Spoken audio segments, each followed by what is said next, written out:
Hi, I'm Dr. Kurt Woeller for Sunrise Functional Medicine.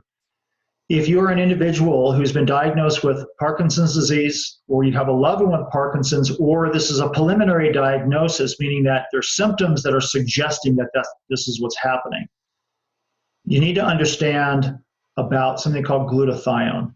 So I would encourage you to research an individual by the name of Dr. Pearlmutter. You can actually do a Google search for Dr. Pearlmutter and glutathione Parkinson's disease.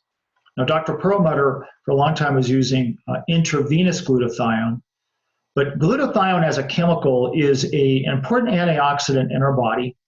There's a lot of it in our liver that helps us metabolize out toxins, but we also have glutathione in our cells. And one of the areas that we need glutathione is very much in the brain and nervous system, because glutathione helps to protect our nerve cells against the breakdown metabolites of dopamine. Dopamine is often what's being manipulated right in Parkinson's because it's felt to be an area where either things are deficient or the nerve cells are not responding to dopamine anymore. And that's what's leading to Parkinson's. But dopamine also has another side to it. And the fact is that it's a tightly regulated neurochemical in our nerve cells, and that it can break down into a chemical called quinone, or dopamine O-quinone. And dopamine O-quinone is actually a toxin to our nerve cells. It can create damage within the nerve cells, and glutathione helps to neutralize against dopamine O-quinone. So there's different forms of glutathione, from intravenous to oral to what's called liposomal.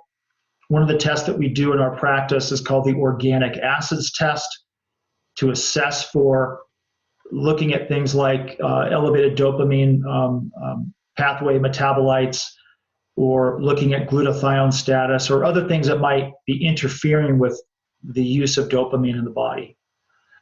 So there's not a test for every aspect. These are sophisticated biochemical pathways, but when you start looking at different types of functional medicine tests, you can oftentimes have a significant impact on various things that are contributing to some of these neurological problems. So if you have any questions, you can reach out to us at Sunrise Functional Medicine. I'm also available for consultations as well, on specific types of testings and on these types of topics. And we look forward to helping you where I can. Okay, I'm Dr. Kurt Woeller. Thank you so much.